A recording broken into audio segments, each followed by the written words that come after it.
Dios le bendiga.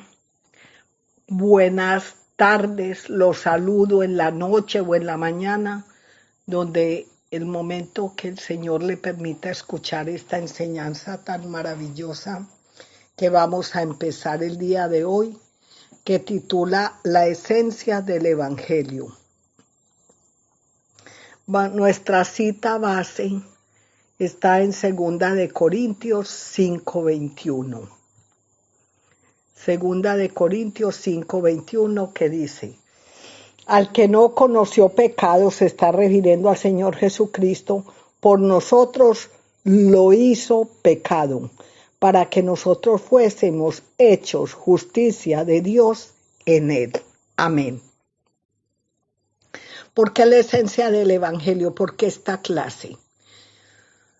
Nosotros como cristianos, conocedores de la palabra, y los que todavía no conocen la palabra y todavía no le han entregado el alma a Cristo, si esta enseñanza la escuchan con mucha atención, va a ser absolutamente provechosa para que sepan entonces el verdadero significado de lo que es tener a nuestro Señor Jesucristo en nuestro corazón.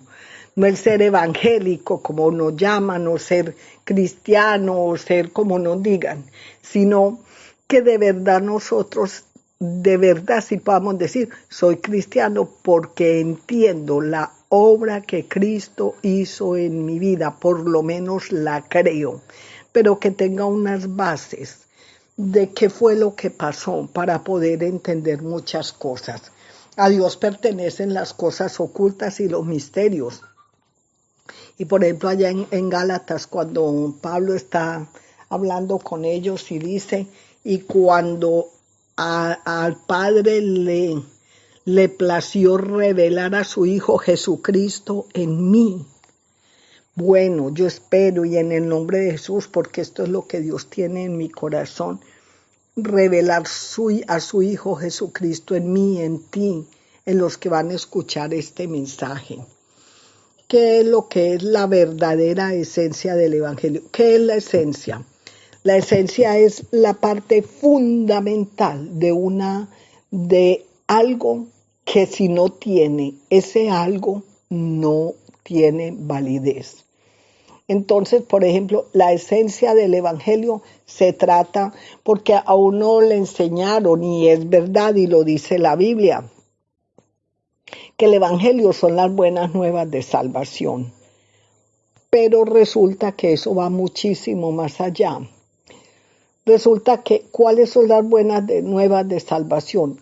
Que Cristo, cuando se entregó en la cruz del Calvario por nosotros, hubo un cambio o un intercambio divino entre Jesús y nosotros. Podemos decir que ese intercambio divino puede resumirse en dos oraciones. Dios tomó en dos oraciones, mucha atención. Dios tomó todo lo malo que merecíamos nosotros a causa de nuestro pecado y lo puso sobre Jesús. Segundo, tomó todo lo bueno que tenía Jesús y nos lo ofrece a nosotros sin costo alguno.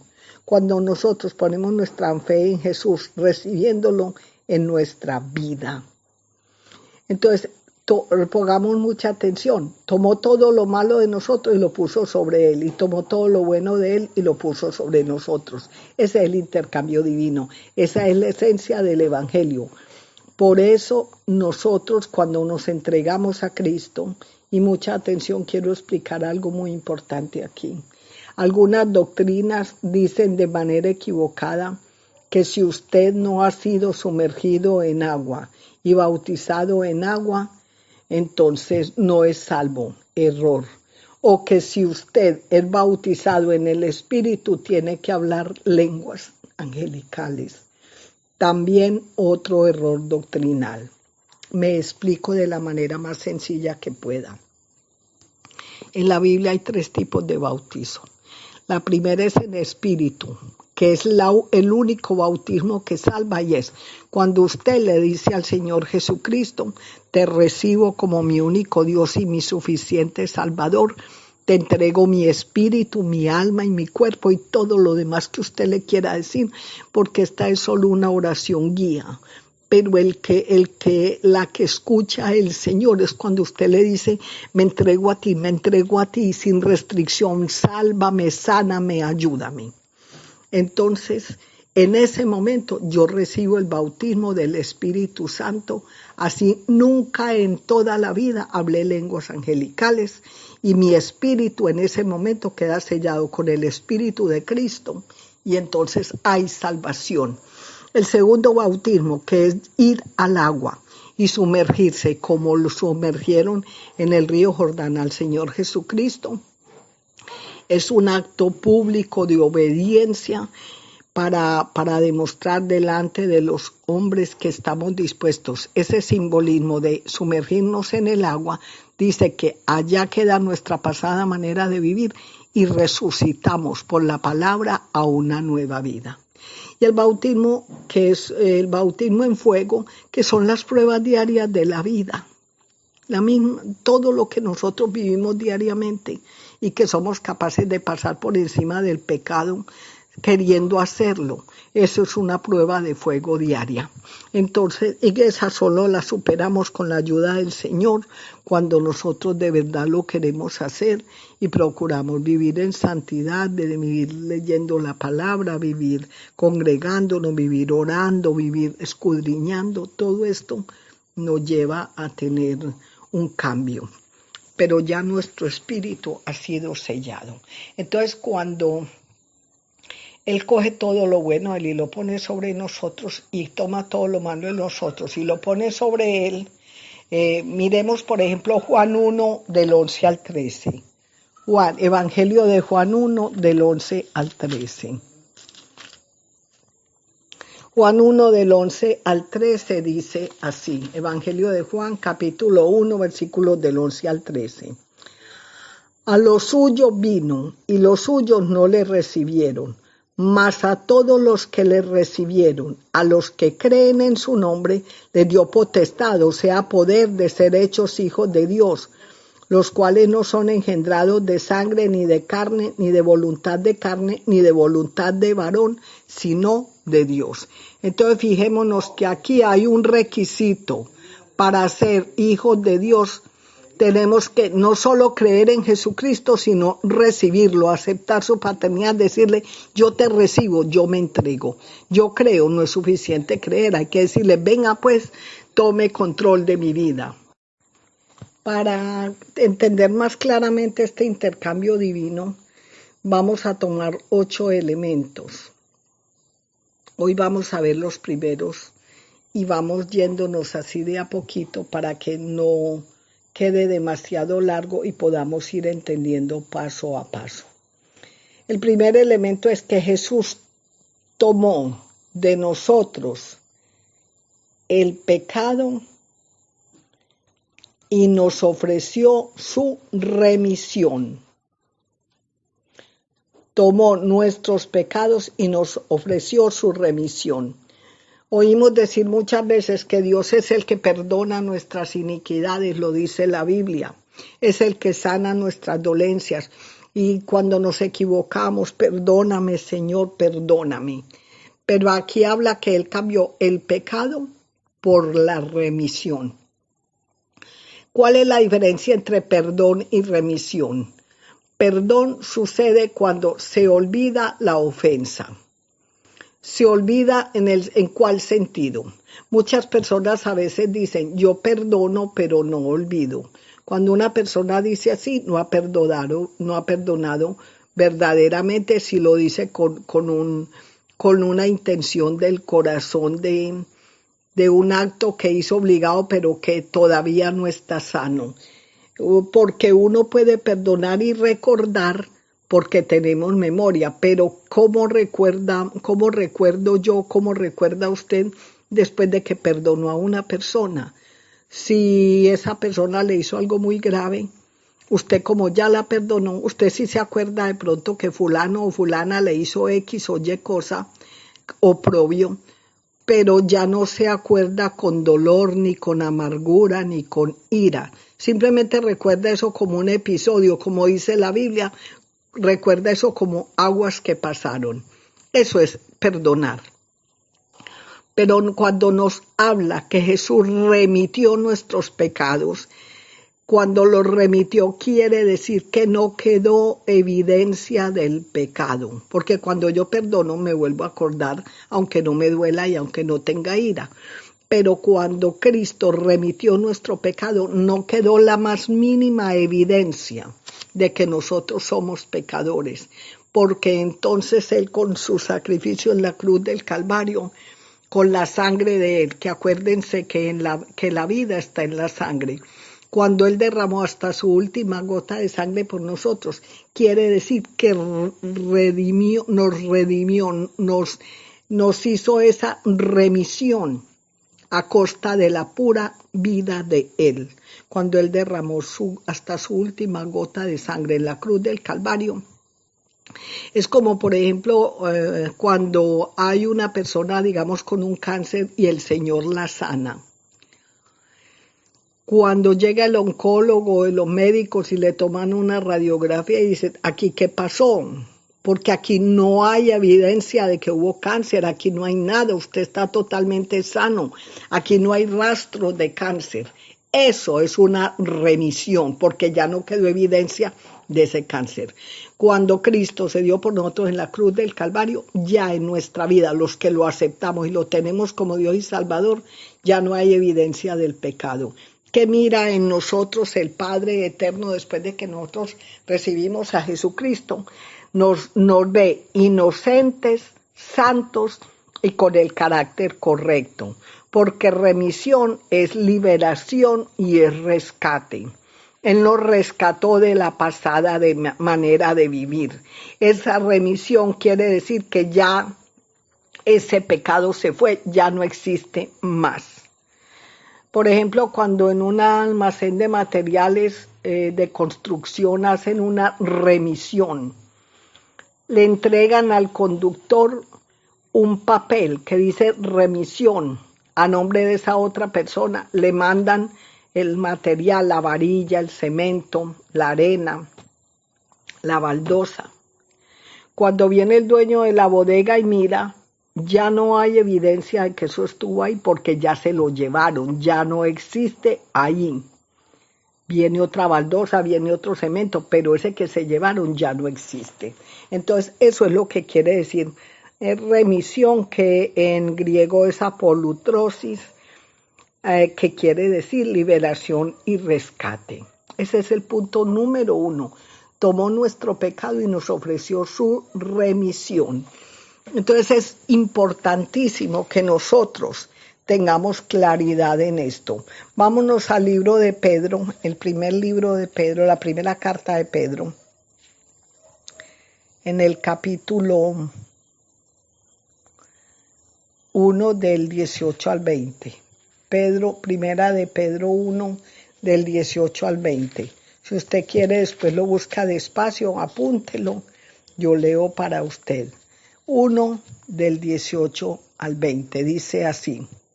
Primera de Pedro 1 del 18 al 20, dice: sabiendo que fuisteis rescatados de vuestra vana manera de vivir, la cual recibisteis de vuestros padres, no con cosas corruptibles como oro o plata, atención, sino con la sangre preciosa de Cristo, como de un cordero sin mancha y sin contaminación.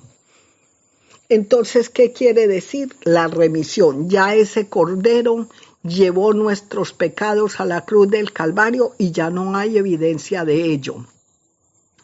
¿Cómo hacía el simbolismo de la remisión en el Antiguo Testamento? En el Antiguo Testamento había un sacrificio con un cordero que se llamaba Azazel. Y ese cordero era exclusivamente para cargar encima de él el pecado del pueblo y el pecado del sacerdote. Entonces el sacerdote ponía la mano en la cabeza del cordero y declaraba los pecados del pueblo y declaraba los pecados de él, y después mandaban ese cordero al desierto a que muriera ya de sed y de hambre. ¿Eso qué simboliza? Ya no quedara evidencia de esa carga de pecados que el corderito llevaba. Eso es lo que es remisión. Ya ese pecado se lo llevó ese cordero al desierto y ya no fue más. Ese cordero inmolado que después fue el verbo que se hizo carne. El Señor Jesucristo llevó en su cuerpo la carga de todos nuestros pecados y por eso dice que los remitió. Amén. Y el segundo es, la segunda parte es que Jesús tomó nuestra enfermedad y nuestro dolor y nos ofrece salud y sanidad. Vamos a mirar primera de Pedro 2:24. Ahí mismito. Primera de Pedro 2:24 dice, Él mismo llevó nuestros pecados en su cuerpo sobre el madero, para que nosotros, estando muertos a los pecados, vivamos a la justicia, y por cuya llaga, herida, fuisteis sanados. Entonces, ¿qué quiere decir esto? Que ese cordero, cuando tomó todo en la cruz del Calvario, en ese intercambio divino, no solo tomó nuestro pecado y nos dio la remisión, sino que también tomó nuestras enfermedades y nuestros dolores y nos ofrece salud y sanidad. En Mateo 8:17, vamos a mirar en un momentico, vuelvo y le repito, usted que está escuchando solamente apunte, que yo con mucho gusto leo para usted y usted después mira la cita en su casa para que la escudriñe con harto juicio.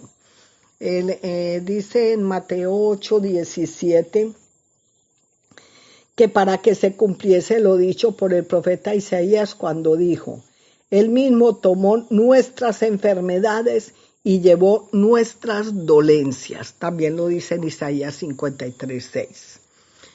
Entonces, Él puso sobre Él nuestras enfermedades, nuestros dolores, y Él puso sobre nosotros su salud y su sanidad. Porque aquí dice, por ejemplo, que tomó la enfermedad y el dolor. Cuando nosotros estamos enfermos, generalmente nos duele algo, ¿verdad que sí? Pero cuando Él toma el dolor aquí, cuando ya toma la enfermedad, que es la parte patológica, Él está hablando aquí, cuando toma el dolor, está hablando de la parte emocional, está hablando de la parte sentimental, porque Él que nos hizo, Él sabe que necesitamos, sabe cómo tratarnos, sabe cómo hacerlo. Entonces, Él llevó nuestros dolores y llevó nuestra enfermedad y lo cambió por salud y lo cambió por sanidad. Por eso nosotros tenemos que cambiar el lenguaje cuando venimos a Cristo, porque muchos oímos decir, ¿hay poder en la palabra? Claro que sí, lo dice la Biblia en Proverbios 18:21. El poder de la vida y de la muerte están en la lengua, en la palabra, y el que la ama comerá de sus frutos. Personas que a toda hora se viven quejando cuando no son enfermas de una cosa, son de la otra. No va uno a visitarlas, no hablan sino de médicos, de medicinas, de exámenes de laboratorio. Y viven en ese mundo de dolor, de depresión, de enfermedad. Y mientras más lo confiesen, más enfermas van a estar. Pero si usted con esta enseñanza aprende que ya Jesús llevó eso a la cruz del Calvario, usted no puede decir, no, es que yo nunca puedo sentir una enfermedad. Sí la sentimos, obviamente nuestro cuerpo se va desgastando, pero ¿qué es lo que nosotros no debemos de hacer? Ayudarle al desgaste físico con el desgaste emocional, a toda hora quejándonos, a toda hora diciendo lo mismo, sino que entonces nosotros lo debemos de confesar. Gracias, Señor, porque me estás sanando de este dolor. Gracias, Señor, porque tú llevaste esta artritis a la cruz del Calvario. Tómese su medicina y ayúdese con la boca, por favor, para que entonces haya en nosotros la sanidad y le demos gloria a Él, que cargó todo eso por nosotros para no estarnos desagradando con ese pecado, con esa quejadera. Nosotros el enemigo nos ataca mucho en nuestros pensamientos y en nuestras emociones, pero él ya puso en nosotros la salud y puso en nosotros la sanidad. Entonces ya debemos dejar de quejarnos con eso para que entonces podamos seguir adelante. Solo hoy vamos a tratar estos 2 puntos para que el mensaje quede corto, sustancioso. Por favor, tome su Biblia, tome un cuadernito, destínelo para ello, escriba, repase la cita, vaya aprendiendo la Biblia y usted va a ver lo que Dios va a hacer en su vida. Quedamos en la continuación entonces y espero en el nombre de Cristo Jesús que usted sea bendecido ricamente con esta palabra. Doy gracias a Dios por su vida, Padre. Gracias por tu bendita palabra. Gracias por la vida de los que están escuchando, Señor Santo y Soberano. Desde tu sierva hasta todos los que escuchan. Ayúdanos, Señor, a ser agradecidos, a entender. Danos sabiduría de lo alto, Señor, para que entendamos la magnitud de tu sacrificio único, real y verdadero en la cruz del Calvario, Señor. Ayúdanos a ser obedientes y a comprender que salvación solo hay en Cristo Jesús, que no necesitamos otros intermediarios porque no los hay. Abre los ojos del entendimiento de todos aquellos que están escuchando esta bendita palabra y sé propicio a ellos. Te lo pido y te lo ruego con todo mi corazón.